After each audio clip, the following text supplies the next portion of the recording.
miq, do të flasim për protestën, situatën politike në Tiranë. Është nata 22 sonte e qytetarëve që mblidhen në shesh. Mbrëm ishte kulmi deri tani, pasi kishim mjaft protestues nga diaspora, sidomos nga Anglia, nga Gjermania, por edhe nga shtete tjera, Franca dhe me radhë, që erdhën në Tiranë, qëndruan deri në mesnatë, rrethuan dhe kryeministrinë në një marsh simbolik.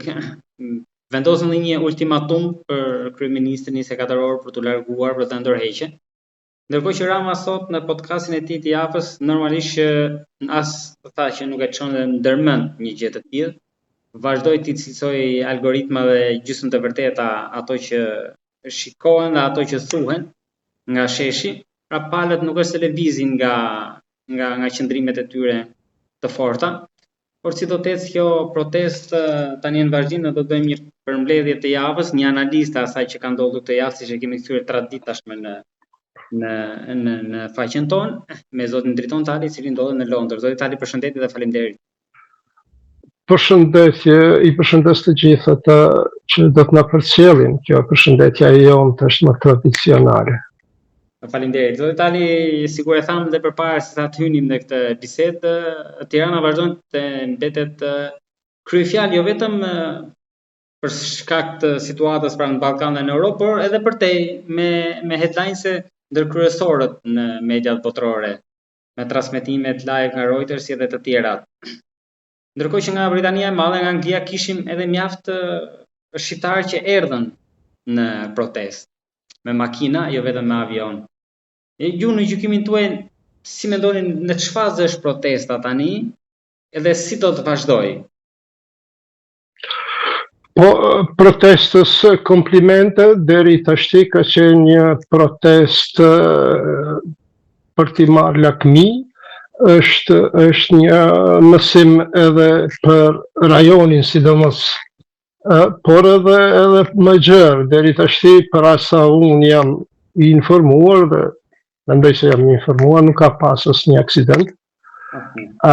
Vetëm një me një ambasadës, pra flamurin izraelit në ambasadën e Izraelit. Ke parasysh ka shkaktuar reagime, vetëm kjo ka qenë deri tani.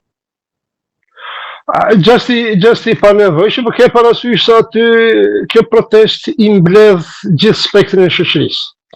Pra ke edhe ata të cilët nuk janë kështu të dashuruar në flamurin e Izraelit dhe natyrisht apo në Izraelin në përgjithësi, flas për shqiptar tonë në koshiencë fetare, të cilët e bëjnë një gjest të tillë, po ai është një, si them, incident që zvon të mirë me ta, është minimum që ka mund të ndodhë.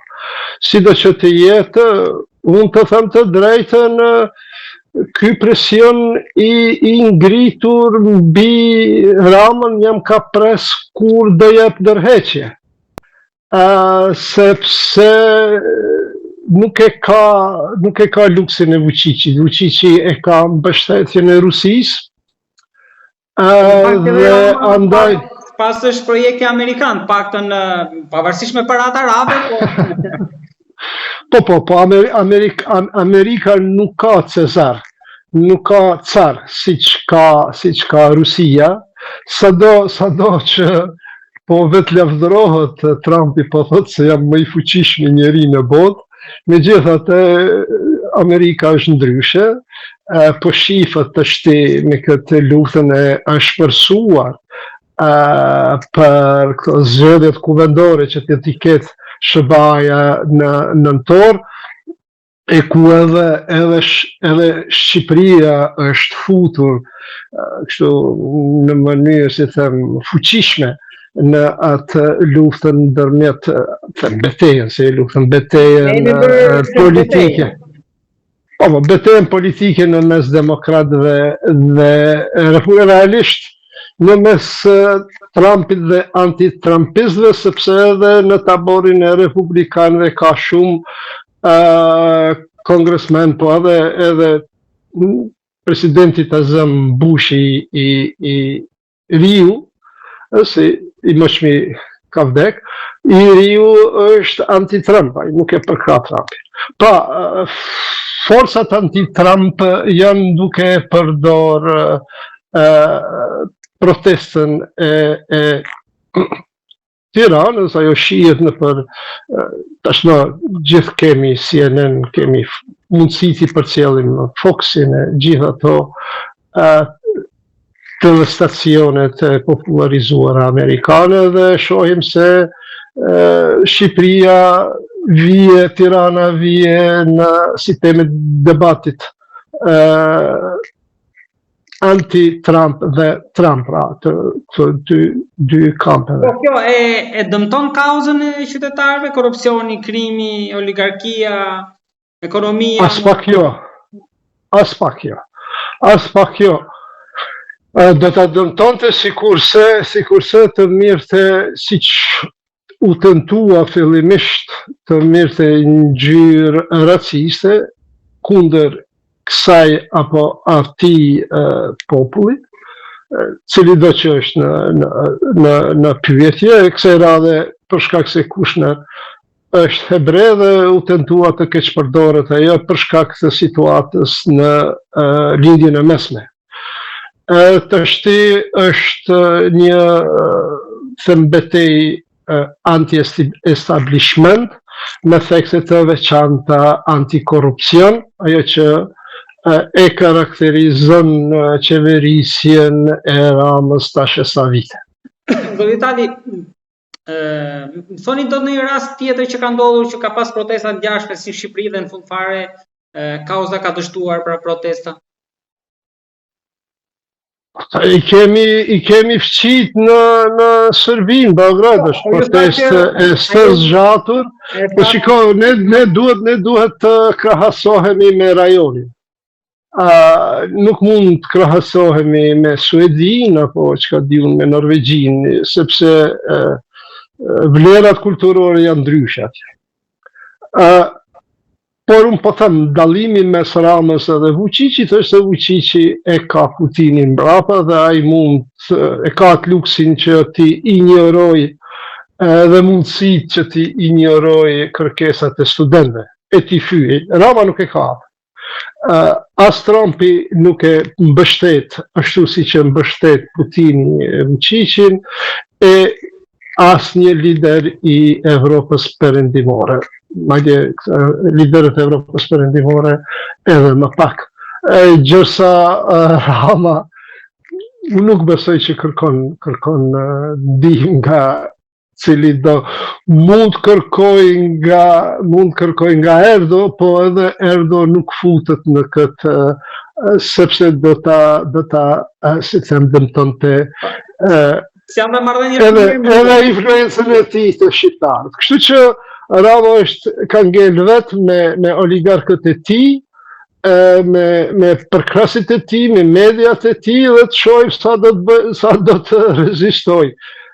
Nuk mund të rezistoj, sepse kemi tërë shoqërinë shqiptare. Nuk është vetëm se Shqipëria, janë edhe shqiptarët jashtë kufive, sepse ajo që të ndodh në Tiranë do të reflektohet në Kosovë, do të reflektohet në Maqedoni. Tirana është Piemonti jonë, ke parasysh. Kështu që këto bërtitmat pse po përzihen kosovarët nga Tetova, nga çka diun atje, ato akuzat që i bën ta që janë afër Ramës janë të kota. Po, ka nevojë për ndonjë studim kjo protestë, sepse shoqëria jonë, sipas studimeve, është një shoqëri e majtë. Tani kemi qeveri 4 mandate e majtë, me mandat me shumicë absolute, si ka mundësi që erdhën deri këtu? Shoqëria e majtë e cila e madhëron kapitalizmin e egër. Birin fjeti këti muhabeti. Në Kosovë ki partitë të djefta që ishin tashme përqindje, marim LDK-n, PDK-n dhe AK-n, badjet është Lima i Parti Social-Demokrate shkoj te Partia Demokratike që është e djathtë, i thonë vetës. Ka ideologji. Shumica atyre janë enverist dhe një pakis tjetër janë titist, ishtë flas. Pra komunist në tonë, komunist këto. Këto ndarjet e majta djatha nuk janë genuine, nuk janë të mirë kuptim të atë. Janë kështu, sa për imazh, unë jam i djathë, unë jam i majtë. Nuk është në rregull partitë e djatha me pas program social të majtë, gjërsa partia socialiste t'i thurë lavë dhe kapitalizmi tegër. Kjo s'ka logjik. Jo në konceptin e të majtës dhe djathës. Prandaj, politikanët shqiptar janë të djathë sepse hajnë buk me dorën e djathë dhe ata që cilët hajnë buk me dorën e majtë janë të majtë. Ky është definicioni më i mirë i këtyre politikanëve tanë të majta dhe djathë. Zoti Tali, nëse mund të bëjmë një krahasim me protestat e studentëve të 90-s. Atëherë, vërtet kishim studentët për pjesën tjetër që u bashkuan në protestë, por arritën shumë shpejt. Brenda atë që kam lexuar se edhe dëgjuar se unë s'është e kam jetuar atë kohë tamam që ta mbaj mend, po brenda një jave, thuajse 4-5 ditësh, shpallën, formuan partinë e shpallën për të hyrë brenda në sistem. Kurse tani se po ngurojnë për të hyrë në sistem brenda, pra, jashtë e goditën, e plasaritën, brenda tani për ndoshta me qëllimin që kanë për ta rrëzuar, me krijimin e një force politike, një lëvizje, një partie. Pse ky ngurim? Ju si e shikoni? Se në fundit do shkojmë zgjedhje, po Rama Berisha. Sa ata mund të hiqen me votë, por do hiqen me thirrje. Edhe unë nuk e kam të qartë këtë pse disa atje treja nuk dalin në sipërfaqe me një organizim të ri, me platformë politike. Nuk e kam qartë. Nëse mendojnë se kjo zhagitje do të zbusë zemrën dy partive rivale, socialiste, e kanë gabim. Si sot, si nesër, si dje, momentin kur ata të formalizohen publikisht, sulmet do të pasojnë. Akuzat do të pasojnë.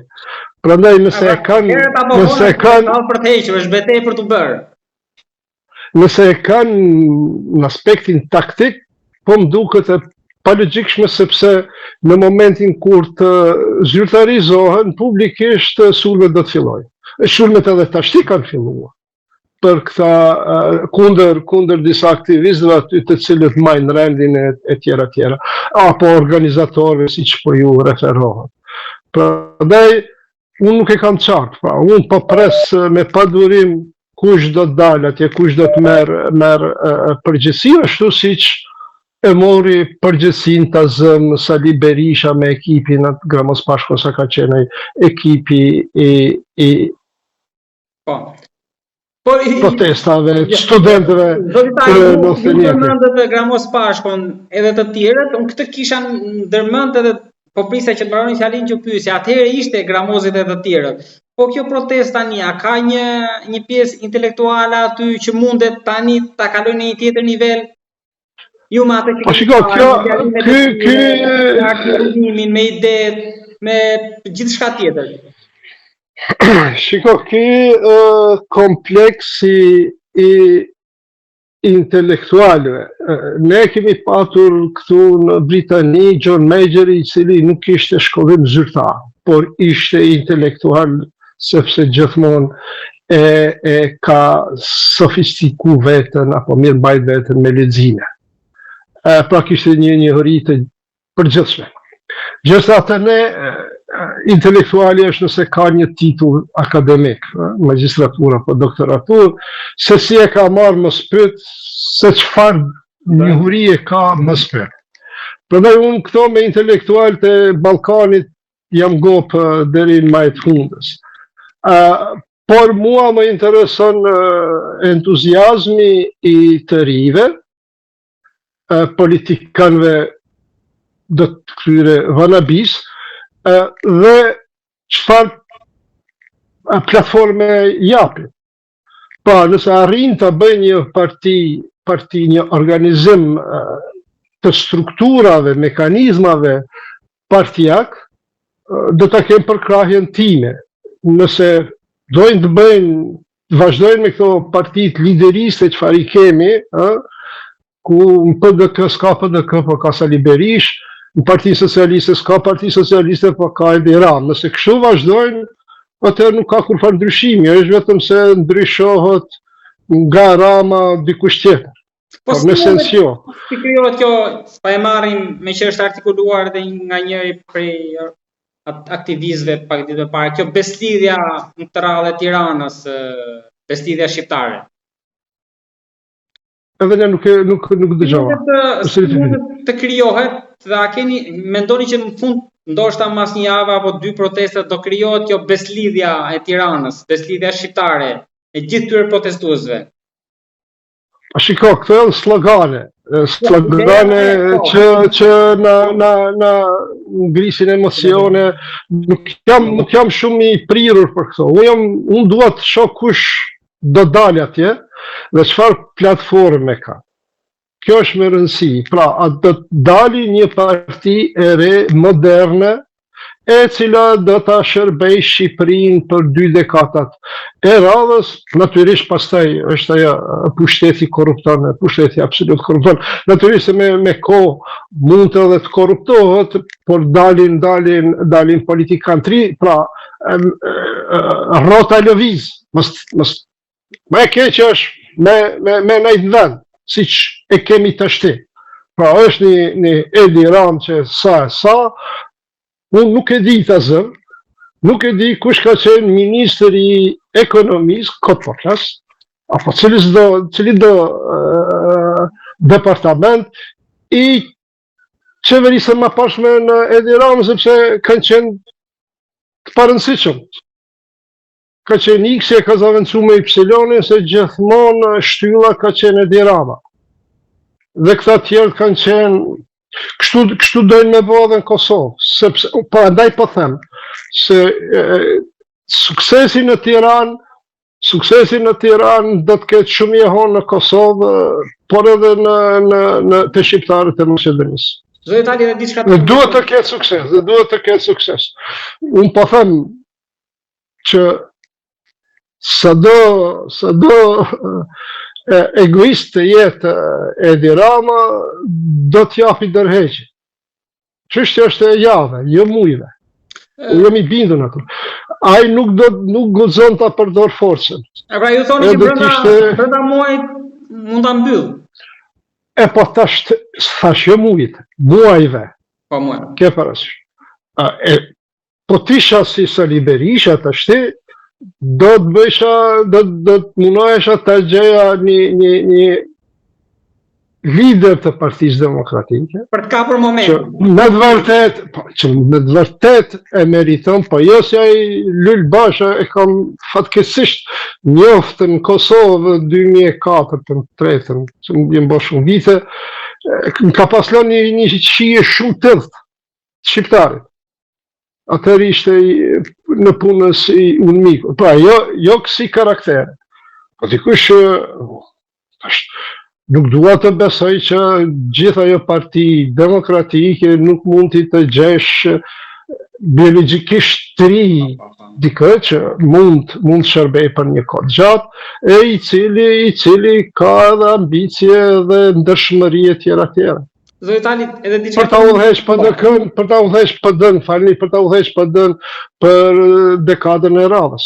Për protestën e Tiranës dhe diçka kam, mendoni që mund vinë momenti që Trumpi mund të reagojë vetë drejt për drejt për këtë situatë? Jo, se Shqipëria është e pa përfjellshme për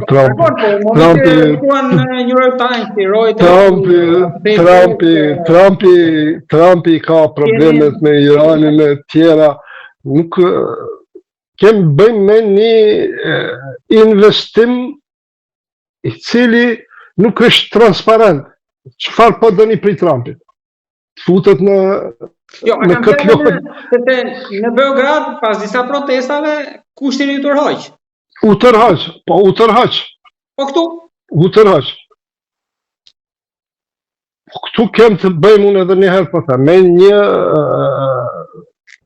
projekt, me një tender jo transparent.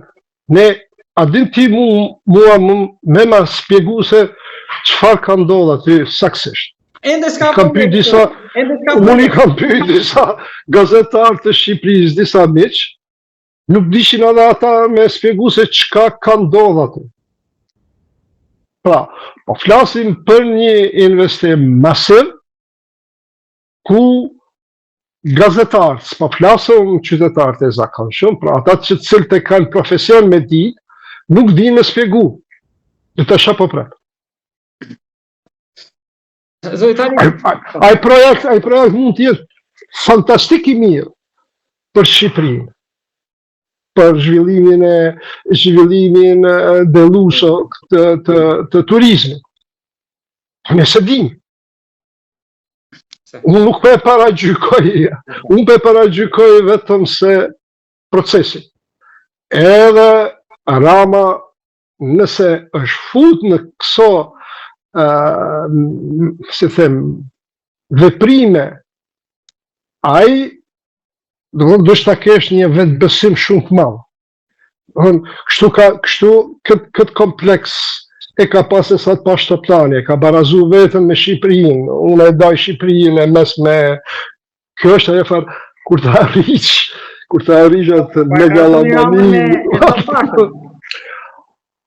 Po shikoj janë situatat të ndryshme, a i sunë bëhet, ke përë, si ka edhe familjen, e ka pas edhe familjen, të pëtanë kanë qeni fesimal, ka qeni periudhë, po jenë të është, momentin kur ti barazohësh me atë dhe bësh më i madh se atë problem është. Hë ky tender mua m'bjen me besu që Rama ka besu që unë e bëj këtë edhe se qaj kokën për asë. Kjo arrogancë është e rrezikshme. Duhet mja ullë si shtemin e atje brinat. Betet për të parë, ndoshta në ditë më ka përgjuhe, po them edhe njerë çështje javëve, a mund t'jenë shumë javë, pak javë, Edi Rama do t'jep dorëheq. Çështja është se kush dhe si do të organizohen, dhe këtu duhet të kenë kujdes shumë, sepse është situatë delikate. Nëse e bëjnë me sukses, Shqipëria do t'ja sheh hajër, jo vetëm Shqipëria, po të tërë shqiptarët. Pra, duhet ketë kujdes tek periudha tranzitore. Zoti Tali, për të kaluar shumë. Për të kaluar tek Kosova, sepse kam mbetur pak në hije për shkak të situatës, në bisedat tona në të situatës në Tiranë. Aty Kurti, sipas gjitha gjasave tashmë do ta edhe me mbështetjen që dha diaspora, në mos gaboj 54 deputet, edhe me pakicat e komunitetit të jo serb, e formojnë qeverinë i vetëm. Tani dilema është çfarë do bëjë për presidentin, se në mos gaboj do zgjidhet përpara presidentit, pastaj qeveria. Po akoma nuk po dihet, sipas këtyre juristëve tanë, konstitucionalist që tha më duket unë atë dëgjova që thaj që punën kuvendi e fillon me zgjedhjen e presidentit. Pra aty ku Pra atë që vajt në zgjedhje, pastaj kalon tek qeveria. Ky është qëndrimi, shke parasysh nga Londra, për aq sa kam kuptu, ky është qëndrimi. Pra duhet fillimisht zgjedhet presidenti, e që është kogja vështirë, sipas disa indikacioneve,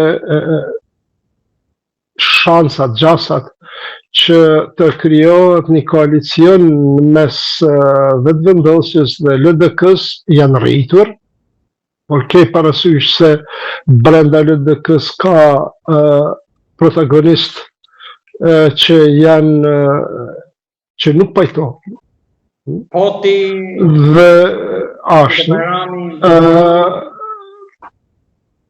me 18 deputet të cilët i ka LDK-ja, mund të arrihet duke u supozuar se gjithë deputetët janë pro dhe të gjithë deputetët e komuniteteve jo shumicë jo serde, plus Nenad Rashiqi, I cili më duket ka kalu si deputet nga komuniteti serb, atëherë rrihet ajo shumica 81 apo 82. Po kjo është një variant dëshiror. Ka dhe një skenar tjetër që mund të jetë Haradinaj dhe të qëndroj PDK në sallë, edhe në raundin e tretë mund ta votoj. Po të isha unë ai që vendosi, që koalicioni do të ishte vetë vendosje PDK, sepse atëherë zgjedhja e presidentit nuk do të ishte problem. Ne shkuam në zgjedhje për presidentin. Besoj nëse ata do qëndronin në sallë për Haradinën. Se do të qëndrojnë. Për Haradinën. Pse do të qëndrojnë? Cili është pastaj ka shumë hatërmbetje, edhe pse duhet thënë se kohën e fundit gjuha është zbutur që është pozitive. Shohim, unë megjithatë edhe pse pak janë ul gjasat për të shkuar në zgjedhjet e reja, megjithatë alternativa për të shkuar është shumë e mundshme. Shohim se si do të zhvillohet skena. Tashti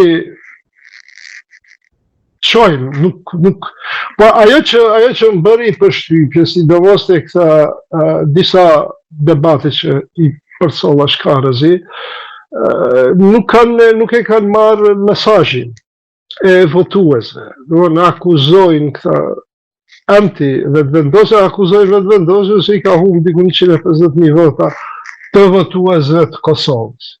A çështja që diskutuam javën e kaluar të përqindjes.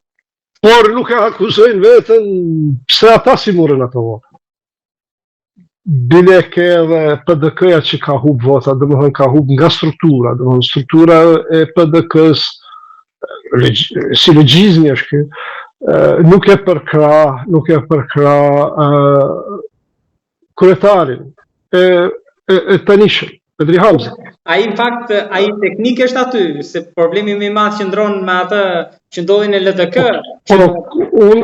Unë këtu e shoh. Se krahasojnë si Lul Basha, që e përmendet pak më parë Lulin, si Lul Basha I Tiranës me filmin. Kemi dy raste të ndryshme. Te Ardi Gjiku është, kjo është përshtypja përgjithshme, është lënë trashëgimtari Isa Mustafës. Dhe kjo e dëmton atë, sepse nuk është fut në mekanizmin e votës të paktën nga kryesia, apo nga Këshilli I Përgjithshëm apo Kuvendi. E dëshirueshme do të ishte Kuvendi. Me 1 apo 2 kundërkandidat. Kjo nuk ka ndodhur. Te Bedri Hamza megjithatë nuk është se është vë si trashëgimtar, por kryesia janë marrë vesh. Pra ka një farë demokracie pak më shumë. Megjithatë Haga e ka dëmtuar shumë sepse është pritë që edhe ashtu siç e diskutuam në mes të fushatës, eksponent PDK-s thonin kur të na vije kryetari. Kur na vije kryetari tha që do ta shihim. Kryetari po lën Betriu. Po ashtu I bile, ashtu nuk thonin, po thonin se kryetari do të na kthehet e tjera. Ky këtu ekziston si çka është, çfarë e keni lënë me mbajt karrigën nxehtë, cili është qëllimi I tij. Tjera, pra ka pasur edhe këso si hariqe. Të shohim, e miras mirës është që ky verdikt I votuesve të respektohet nga të gjithë, të bëhet të merren vesh për presidentin dhe krijohet qeveria të ecin tutje. Kjo është varianti më i mirë dhe më i dëshirueshëm.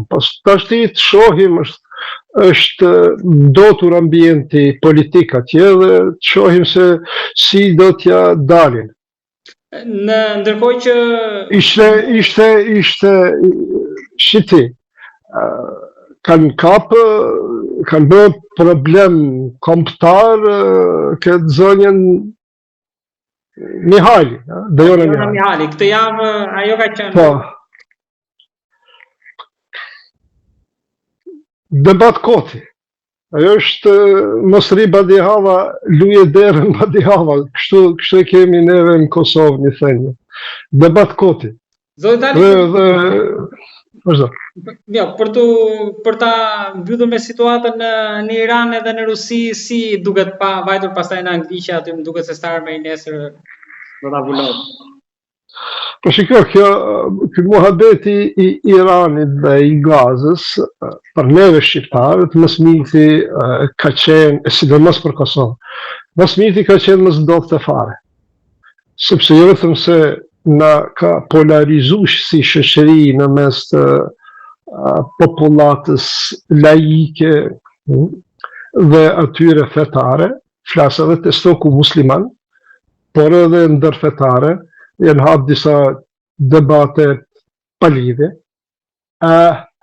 por edhe futi në hije luftën e Ukrainës, që është shumë e rëndësishme sidomos për Kosovën, sepse Serbia përkrahet nga Rusia, dhe sa më shumë që të ketë presion në Rusinë, sa më shumë që të përcjellës se çfarë ndodh atje, që po ndodhin shumë, ishte bombardimi tash sfundi i Ukrainës në Moskë, rafinerinë e naftës, kush kishte mendu para 2-3 vjetë se do të ndodhë një gjë e tillë, e që shumë me rëndësi për neve, sepse ajo dëshmon atë se Rusia është e gjunjëzuar. E kanë kriju si superfuqi, është superfuqi sepse ka bomba atomike. Tash kohën e fundit i dëgjova disa debate të disa racistëve, hegemonistëve serbë në këto mediat serbe, ju kanë ngelë se si një, si them kështu, moralisht, se tashti edhe një argument se tashti Rusia nëse kështu vazhdohet do ta përtor bombën taktike atomike, që ajo nuk do, sepse pastaj bomba taktike atomike do të përdoret në Rusi, do të hakmira. Pra, kjo është shumë e rëndësi sepse i vetmi përkrahës i Serbisë, kësaj Serbi, hegemoniste, është Rusia, kjo Rusi hegemoniste e Putinit. Momentin kur Putini bie nga pushteti dhe dobësohet Rusia, pra natyrisht dobësohet sepse do të ballafaqohet me gjithë këto problemet të cilat lufta Ukrainës ja shkaktoi, me problemet ekonomike, me dëmtimet e rafinerive e të tjerë. Pastaj janë mbi 1 milion e sa viktima ushtarëve rusë, janë mbi 500.000 të plagosur. Shoqëria ruse duhet të kujdeset me ta, ajo është një çmim për shoqërinë ruse e tjera, pra do të ballafaqohet me këto vështirësitë ekonomike e që do të kthehet Rusia në atë Rusinë e viteve 90-ta, kur u bombardua Serbia. Pra nuk ishte e zoja për ta mbrojt Serbinë, dhe derisa nuk kthehet Rusia në ato kondita, ne do të kemi problem me hegemonizmin sërb, sepse do të ushqehet nga hegemonizmi rus. Prandaj them se lufta në Ukrainë, sidomos për neve Kosovën, po edhe për bosnjakët, edhe për malazezët, është shumë e rëndësishme se sa lindja mesme. e lidhin e mesme mund ta diskutojmë pikpamje njerëzore, po jo me gjithat emocion. Thua se varet jeta apo situata në Ballkan nga ajo se çfarë ndodh në Iran. Pos asaj që u dëshmua se BRICS nuk ka, është një organizat kështu. Jem disa kompania që krijohen këtu në Angli në kompjuter. Ka njeri që i man ka 5-6 kompania dhe ato janë vetëm se të regjistruar ashtu, koti. Nuk funksionojnë fare. Por sa herë që të kesh nevoj me emërtu kompaninë tënde, do të mi këshyrë sepse mund tjetë që ai emën është i zënë nga kompania e cila fare nuk funksionon. Kështu ma qënë malin BRICS-i, pra është një organizat fantom, aty nuk funksionon kur gjë heq. Po me Starmerin tani ka ditë orët e numëruara, nesër duhet të ta mbyllim. Po, ajo që e thoja për Endi Burnham doli fitues, jo që doli fitues, po doli fitues shumë i madh.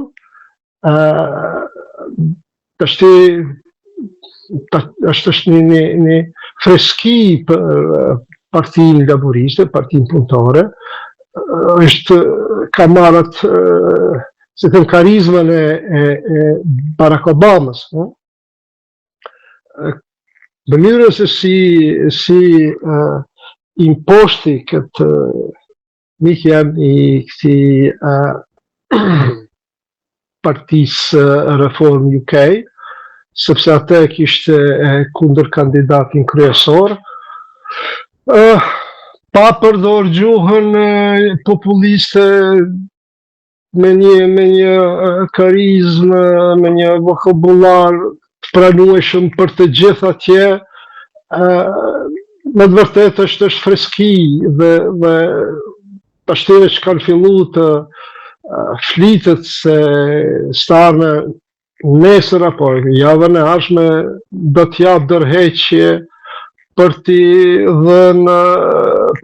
t'i hap derë zgjedhjeve për lider brenda Partisë Laboriste dhe sipas gjitha gjasave Endi Burnhamin shumë shpejt do ta kemi kryeministrin e ri të Britanisë, me qënë mallin e Tony Blairit kur në erdhë 97-ën, në atë gitarën, Fender Stratocaster, në shpinë, u fut në aty numrin 10 në Down Street, në residencën e tij, një djalë të cilin mund të takoje në rrugë dikun, një këshi jotin, një këmshi jotin, një fshit vani, që ishte antidoda aty në politikanëve të cilët mundoheshin akoma të aktrojnë Winston Churchillin apo Attleen apo Chamberlainin, ke parasysh me ato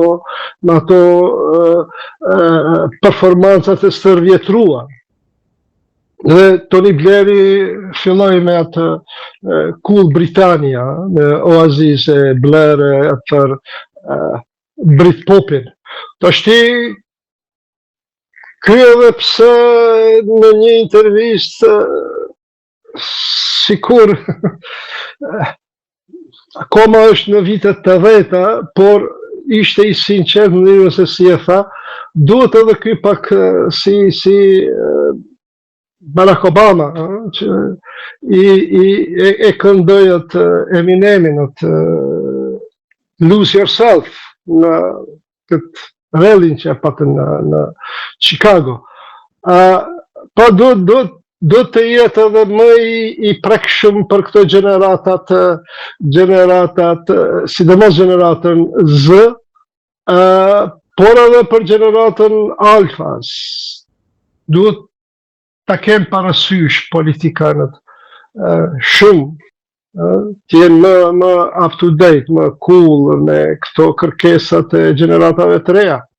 Andy sikur akoma është me indie pop, me këto rrymat e viteve të 80. Ashtu shpreh, kishte një kritikë që e dëgjova nga këta gazetarët e gjeneratës Z.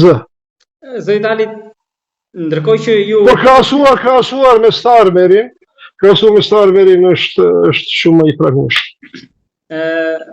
Ndërkohë që ju po bënit analizën për lindjen e mesme dhe për situatën britanik, kemi një reagim të fundit të kryeministrit Edi Rama, edhe duke qenë se jemi në këtë bisedë, po përfitoj për të marrë një mendim për atë që ai thotë për reagimin e fundit, përpara se sa ta mbyllim. Rama thot ndër të tjera në një postim të gjatë që këtu ka dorë për situatën e sponsor nga Tetova për shqiptarët e Maqedonisë, edhe shqiptarët e Kosovës, po thot ushtarët e verbër të karvaneve politike nga Prishtina dhe Tetova paraqiten në Tiranë si diasporë. Ndër të tjerë, pastaj thot përdosën flamurin e UÇK-s e tjera, dhe në fund fare edhe për sallanhanet të vetëvendosjes, pra përmendë vetëvendosjen, por kujdeset që në fund fare thotë që lëreni Albin Kurtin jashtë kësaj çorbe se nuk e kam për atë. Shiko, edhe njerë ta përsëris, ajo çfarë po ndodh në Tiranë do të ketë impakt gjithkombëtar. Prandaj janë të interesuar edhe qytetarët e Tetovës, të cilët nuk janë të kënaqur me politikanët shqiptar të Maqedonisë, i ke edhe këta të Kosovës të cilët duan ndryshime, sepse po ndryshoj. Kur thoni ndryshim kombëtar, që do na çfarë formati do marrin? Po, unë atë e thash dhe njëherë po munona me theksu rëndësien. Këta qunat dhe këto vajzat e reja do të kenë kujdes se si po paraqiten tashti me këtë organizimin e ri politik, sepse do të ketë nëse e bëjnë mirë, gjithë Shqiptaria përfiton, nëse e bëjnë keq do të jetë një huqe që pastaj duhet pritur edhe 20 e disa për të bërë ndryshime në shoqërinë tonë. Pa, unë këtë ndryshim po e shoh ndryshimin e viteve 60, ajo Beatlemania, kur e tronditi shoqërinë britanike dhe pastaj edhe kjo puna e Tony Blairit që edhe tash të kemi këtë Andy Burnham. Pa, nuk bëhen këto në vinë një herë 20 vjetë. Ke parasysh, ishte 91-ta, 92-ta, tash të kemi këtë mundësi, kemi kujdes se si po e menaxhojmë. Po edhe Rama duhet të ketë kujdes, dose deri tash duhet të pranojmë se edhe ai nuk është se e ka te kalu demokracinë. Këto që i deklaron janë normale, edhe të kuptueshme. Dhe tani e fundit është që armiqti kemi pra nga Tetova dhe Prishtina, këta sponsorët. Zoti Itali, unë falenderoj shumë për bisedën. Mirë që janë nga Tetova dhe Prishtina, nuk janë nga Irani. Kjo është e mirë. Dhe javës tjetër besoj se do kemi të reja tjera, unë të falenderoj. E kemi betejën e Kosovës, duhet ta diskutojmë, sepse në këtë diskursin tonë është një kuptoj këta historianët e shqiptarë të ish Jugosllavisë, qofshin nga Kosova apo të tjera, por kur i ndëgjoj historianët nga Shqipëria londineze që bëjnë gara se a morëm pjesë edhe ne shqiptarët, a ishim 30.000, 20.000 e të tjera, nuk ka asnjë dokument për betejën e Kosovës. Po asnjë dokument askund nuk shënohet që ka ekzistuar. Kemi kronika, mirë do të jetë diskutojmë javën e ardhshme. Kemi shumë të diskutuar dhe unë të falenderoj shumë. Përshëndetje gjithashtu.